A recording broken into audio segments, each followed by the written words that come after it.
If you want to keep getting results and stay motivated, every rep you put into your training has to be targeted and have a purpose, since time and energy are limited resources when you're a dad. This is why, if you want to carve a rugged, strong, and lean dad physique, the most important training variable that you want to master is training intensity. Knowing how to train hard enough without overdoing it and risking injury makes a huge difference in general when it comes to strength training, but even more so when you need to keep your sessions short, since it allows you to squeeze the most value out of it and maximize therefore strength and muscle growth. By the way, if your life is already too complicated as it is, trying to figure out your fitness through YouTube videos is usually not that practical at the end of the day. This is why I've created a free self-coaching course that covers everything from nutrition to calisthenics, so you can easily put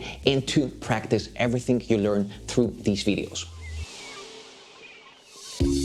All right, so back to today's topic, especially if you're past your beginner's phase and you've mastered proper form for all basic bodyweight exercises. Mastering intensity is key if you want to keep making progress and getting results in the long run. As a matter of fact, there's one secret to getting the most out of a short workout. I would say that it is to get as soon as possible to the point where you can perform one set per exercise of your best reps till failure, realizing at the same time that everything else you do up to that point should be mostly smart and precise preparatory work. The reason for this is that the number one driver of hypertrophy and strength development, especially when, again, you're short on time, is high intensity, or in other words, training till technical failure. Once you reach that point, anything else you do has a very small impact or can even be counterproductive. Now, here's the catch, this doesn't mean that you can just jump on a pull-up bar and blast one really hard set of pull-ups and be done. This is a common misconception and one of the main reasons why a lot of people get injured with calisthenics. Really, if you think about it, doing full bodyweight exercises such as pull-ups and chest dips, meaning where you're lifting your whole weight, is kind of like sitting on a lat down machine or a bench press and starting to do repetitions with 200 pounds or whatever your weight is. So remember that just because you're only doing bodyweight exercises doesn't mean that it's safe or even possible to max out right at the beginning of your workout without a proper warm-up and a gradual buildup of intensity. Arriving at the point where you can effectively and safely perform that one focus set till technical failure with maximum power output is a methodical process that I like to structure in the following steps. Step 1, get a basic but custom calisthenics warm-up in.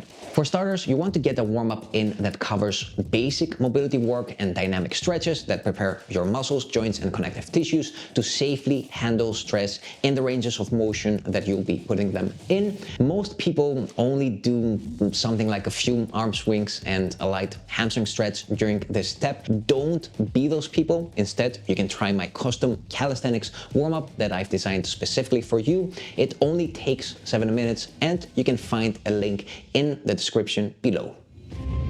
Step 2, the 50-80-100 rule. Although it can sound counterintuitive to some, you will get far more out of your workouts if you learn to take it easier in the beginning and go harder at the end.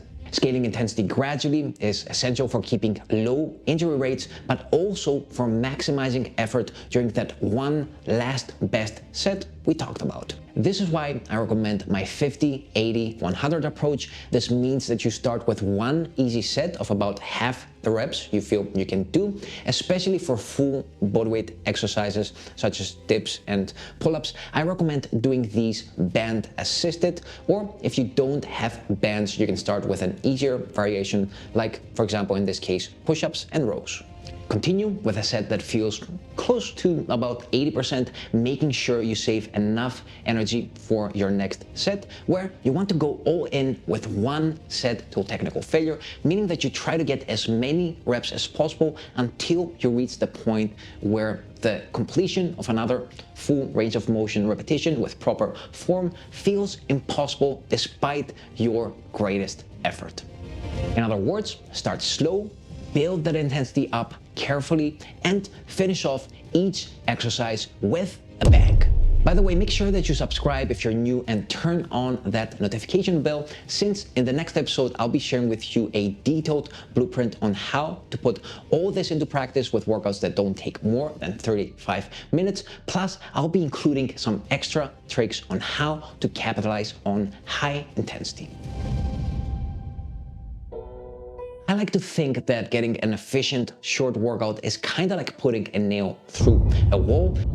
Some people waste too much time gently tapping on that nail without moving it any deeper than it was at the beginning of their workout or even their training journey. And then there are other people that start too hard and just get injured. Instead, you want to be like a skillful carpenter who starts easy with just a few soft knocks to get that nail in place and properly aligned. But once that's done, stop caressing that nail and give it a strong, focused knock with all your might. Get it straight through the wall and move on.